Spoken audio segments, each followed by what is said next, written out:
मैं कहूँगा कि हार या जीत से परे है यहाँ पर अनिल चोपड़ा का संघर्ष, कि उन्होंने जिस तरह से मुकाबला किया इतने अनुभवी नेता से, हर तरह से चुनाव जातीय समीकरणों के इर्द गिर्द पूरी तरह देखा गया। विधानसभा चुनाव में ये कहा जा सकता था कि कांग्रेस पार्टी का जो परिणाम थे उस परिणामों के मद्देनज़र यहाँ अनिल चोपड़ा के परिणामों की बात करें तो ये बहुत ही कठिन टास्क यहाँ पर रहा। यहाँ मुझे ये भी कहने में कोई अतिशयोक्ति नहीं होगी कि अनिल चोपड़ा अगर हारते हैं तो भी एक बड़े नेता के तौर पर उनकी एक इमेज है वो कांग्रेस के अंदर देखी जाएगी, एक युवा नेता के तौर पर देखी जा सकती है। लेकिन ये भी ज़रूरी है कि यहाँ पर अनुभव जो है वो राव राजेंद्र सिंह का काम आता हुआ नज़र आता है। और राव राजेंद्र सिंह संसद में जाएंगे, लोकसभा में भी जाएंगे, तो वो एक प्रखर वक्ता की जो उनकी छवि रही है। और ऐश्वर मेरी बात से सहमत होंगे कि जिस तरह विधानसभा में वो गरजते थे और जिस तरह एक गुणी नेता के तौर पर, एक संसदीय आचरण के तौर पर राव राजेंद्र सिंह को जाना जाता है, एक अच्छे पार्लियामेंट्रियन के तौर पर उनको जाना जाता है, तो वही की बात जो है यहाँ पर भविष्य में लोकसभा के अंदर भी राव राजेंद्र सिंह के पक्ष में देखी जा सकती है। देखिए योगेश, एक चीज है जिससे कांग्रेस और बीजेपी के दोनों प्रवक्ता जो यहां खड़े हुए हैं, और आयुषी इस बात से कितना सहमत होंगे, योगेश आप इस पर एक बार अपना प्रकाश डालिएगा कि वो दौर जब याद कीजिए जिस दौर में भारतीय जनता पार्टी संघर्ष के दौर में थी, छोटी छोटी जातियों को जोड़े जा रही थी, रावत समाज को जोड़ा, कहीं पर कल्बी समाज को जोड़ा, छोटे छोटी जो जातियां अपने अपने क्षेत्र में, उस क्षेत्र की बड़ी जाति और राजस्थान के परिप्रेक्ष्य में छोटी जाति, उन जातियों को जोड़ते चली जा रही थी, मूल ओबीसी को जोड़ रही थी, तो जातिगत तौर पर अपना एक कुनबा बढ़ा रही थी। जातिगत तौर पर कुनबा बढ़ने के बाद 2014 से 2019 के दौर आता है और उस दौर में अचानक से देश भर की सियासत बदल जाती है। और अब उस सियासत के बदलने के साथ एक जाति ऐसी थी जिसे जोड़ना बड़ा चुनौती था, वो थी जाट जाति। जाट जाति कांग्रेस की संपूर्ण रूप से मानी जाती थी, कि कहा जाता था, एक दौर था कि उस दौर से धीरे धीरे करके बीजेपी में मूव होना शुरू हुई। बीजेपी से मूव, योगेश मैं मेरी एक बात को पूरा कर लूं, बीजेपी में थोड़ा थोड़ा आना शुरू हुई और बीजेपी को काफी फायदा मिलने लगा, तो वहीं गुर्जर समाज जो था वो बीजेपी की तरफ मूव करने लगा। लेकिन इस पूरे गणित को कांग्रेस के रणनीतिकारों ने समझा तो भारतीय जनता पार्टी में तजुर्बेकारों को साथ लेने की शायद कोई भूल हुई, क्योंकि जब हम एक टीम रखते हैं, टीम में एक तजुर्बे वाले होते हैं तो दूसरे नए होते हैं, दोनों के संयुग्मन के साथ एक। कॉमर्स कॉलेज में भारी पुलिस बल तैनात किया गया। अनिल चोपड़ा के समर्थकों का बाहर जमावड़ा लगा हुआ है। पिछले 3 घंटे से जब काउंटिंग लगभग हमारी मशीन की जो है वो पूरी हो चुकी है, और उसके बाद भी अगर अभी आप रिजल्ट अनाउंस नहीं,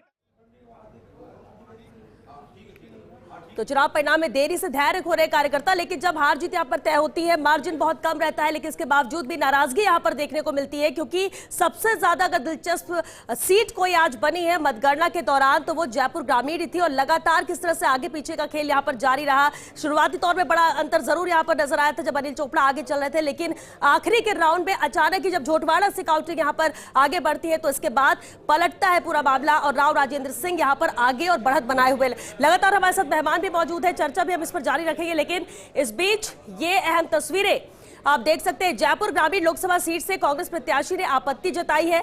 अनिल चोपड़ा ने लिखित में आपत्ति दी है, लेकिन किस तरह से समर्थक यहां पर एकत्रित हुए, नाराजगी व्यक्त की। झोटवाड़ा की बूथ नंबर 89 के डेटा में गड़बड़ी की आशंका पर इन्होंने आपत्ति जताई है और अनिल चोपड़ा एक एक वोट का हिसाब मांग रहे हैं। यहां पर यह स्थिति बन चुकी है। रिजेक्ट वोट दिखाने का भी जिला कलेक्टर ने आश्वासन दिया है कि रिजेक्ट वोट भी आपको दिखाए जाएंगे। एक एक वोट देख रहे हैं अनिल चोपड़ा।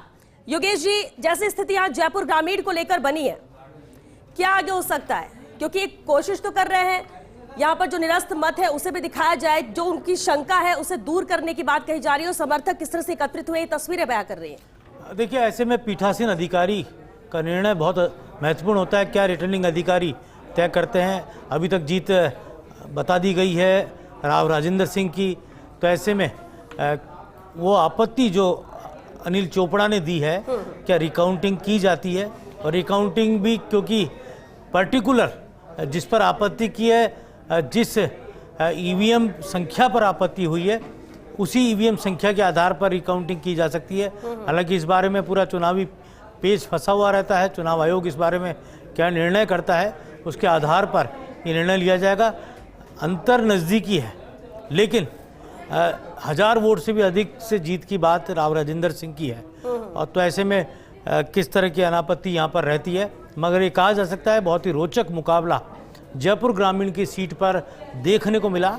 और बीते चुनाव में जिस तरह यहाँ राज्यवर्धन सिंह राठौड़ चुनाव जीते थे, इस बार वो विधायक हैं, भजनलाल सरकार में मंत्री हैं, और इस बार टिकट दिया राव राजेंद्र सिंह को, जिनको विधानसभा में बीजेपी ने टिकट नहीं दिया था। स्वर्णिम चतुर्वेदी से मैं एक सवाल इसी बात को लेकर करना चाहूँगा कि क्या कांग्रेस स्टैंड लेगी इस पूरे मामले को लेकर? स्वर्णिम जी, देखिए, बिल्कुल कांग्रेस ने स्टैंड ले लिया है और अभी डिक्लेयर नहीं हुआ है। डिक्लेयर होने से पहले ही आपत्ति दर्ज करा दी गई है।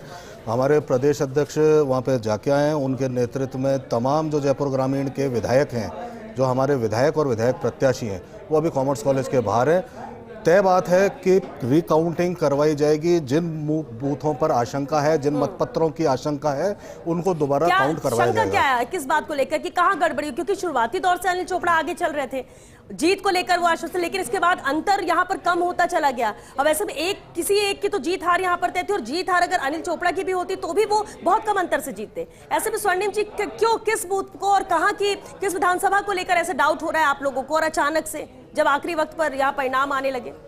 देखिए, आखिरी वक्त पे के परिणाम की बात नहीं है। आखिरी वक्त पे जब इन्होंने पोस्टल बैलेट के और जो है इलेक्ट्रॉनिक वोटिंग मशीन्स की, जो पोस्टल इलेक्ट्रॉनिक वोटिंग मशीन्स की काउंट की है, तो उसमें आशंका है, क्योंकि उसमें निश्चित रूप से बहुत सारे ऐसे मत हैं जिनको खारिज किया गया पोस्टल बैलेट में, और वो इतने क्योंकि 15,000 में से 9,000 मत लेकर के अनिल चोपड़ा गए, कांग्रेस पार्टी को दिए हैं लोगों ने। उसके बाद अधिकांश जो ऐसे मत जो जिनको खारिज किया गया, जिनको निरस्त किया गया, वो कांग्रेस पार्टी के पक्ष में डले थे। ठीक है, इसलिए जो निरस्त वोट है उसे भी देखा जा रहा है, ताकि उसको देखा जाएगा। आपत्ति जो है कानूनी रूप से अगर वो वैध हैं तो उन पर बिल्कुल चर्चा होनी आवश्यक है।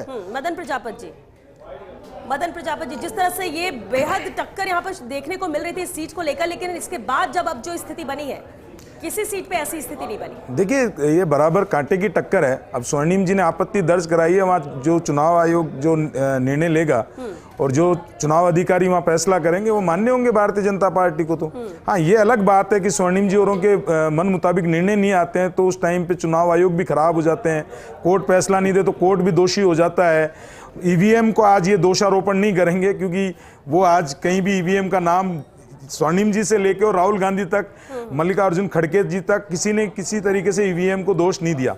ये इनकी सुविधा अनुसार चीजों को गढ़ते हैं। सीट की बात करें मदन जी, सीट की बात करें, अनिल चोपड़ा सुबह बहुत पहले से, जब कोई प्रत्याशी नहीं पहुंचा था, तब से वो वहां मौजूद है। लगातार वो काउंटिंग देख रहे थे, जब रुझान आगे बढ़ रहे थे, इसके बावजूद भी अब जब लगातार निगरानी हो और इसके बाद अचानक बैलेट पेपर को लेकर और उसमें निरस्त पत्रों को लेकर अगर आशंका जबकि, तो कोई तो बात होगी। राव राजेंद्र सिंह जी 1300 कुछ वोटों से आगे थे जब मैं किसी दूसरे चैनल पे था, और पोस्टल बैलेट काउंट होने चालू हुए थे। 5,000 के लगभग पोस्टल बैलेट थे उस समय पे, जब मैं टीवी में लास्ट समय देख रहा था। अब पोस्टल बैलेट के अंदर अगर वहां सभी मौजूद थे, अनिल चोपड़ा भी मौजूद थे, और मैं समझता हूं निर्वाचन आयोग अपनी जिम्मेदारी से निष्पक्षता से कार्य किया होगा। अब कभी कभी जब हारते हैं और बहुत नजदीक से हारते हैं, तो निश्चित रूप से दोषारोपण करते हैं, या इस तरीके की परिस्थितियां उत्पन्न होती है। स्वर्णिम जी कुछ कहना चाह रहे हैं? उत्पन्न होती है, लेकिन मैं कहता हूं कि जब नजदीक में मामला पहुंचा, जब बहुत कम मतों से जब पीछे थे राव राजेंद्र सिंह, तो राजस्थान की ब्यूरोक्रेसी में एक बड़ी हलचल देखने को मिली। आज मुख्यमंत्री आवास पे भारतीय जनता पार्टी के तमाम नेता उस वक्त पहुंचे जब ये एक नजदीकी मुकाबला चल रहा था। मैं इसको ऐसे भी कह सकता हूं, आप क्या कहेंगे? अरे जो काउंटिंग हो रही है उसकी बात करो। 400 पार करते करते बहुमत पर नहीं आ रहे आप लोग। आज किस तरह की बौखलाहट की बात कर रहे हो? असामाजिक तत्व कहना चाहते हो क्या आप जयपुर ग्रामीण के मतदाताओं को? राव राजेंद्र भी नहीं कह रहे, आप भी मत कहो। स्वनिम जी, मैं ये कह रहा हूं कि जयपुर ग्रामीण के मतदाताओं को असामाजिक तत्व ये क्या बोल रहे हो? ये बोखलाहट है क्या आपकी? आपत्ति होती है तो उसके लिए भी नियम है और उसी के तहत यहाँ पर काम मैं ये जो कह रहा हूं, तो कोई भी जता सकता है। मैं उसके लिए मैं उसमें ये नहीं कह रहा हूँ आपत्ति जताने या नहीं जताने की बात नहीं कर रहा हूँ। मैं तो ये कह रहा हूँ कि बिल्कुल उनका अधिकार है, और जो संविधान ने उनको अधिकार दिया है वो सब करें, हम तो मना ही नहीं कर रहे ना। लेकिन मैं ये कह रहा हूं कि जिस तरीके से मैं 1300 वोटों से राव राजेंद्र सिंह जी आगे थे, 5,000 मत थे। अब अगर उस टाइम पे अनिल चोपड़ा जी मान चुके थे और गोविंद सिंह डोटासरा जी जाके और इस तरीके का वातावरण अगर करना चाहे, और मैं तो अभी भी जो चुनाव आयोग जो फैसला करेगा, वहां जो चुनाव आयोग के अधिकारी जो फैसला करेंगे वो मान्य होंगे हमारे को। हम इनके जैसे सुविधा अनुसार कार्य नहीं करते ना। तो आप अब ये जाके कह रहे हैं प्रवक्ता मत बनो, चुनाव आयोग अपना जवाब खुद देगा। आप मैं तो दे नहीं रहा हूँ, करेंगे अपने आप, हम नहीं दे रहे हैं। मैं तो ये कह रहा हूँ जो वहां होगा, भारतीय जनता पार्टी तो स्वीकार करती है। आज ईवीएम को गाली नहीं देंगे स्वर्णिम जी, आज चुनाव आयोग को गाली नहीं देंगे स्वर्णिम जी, आज देश की संस्थाओं को गाली नहीं देंगे स्वर्णिम जी, नहीं देना चाहिए, नहीं देना चाहिए, नहीं देंगे ना।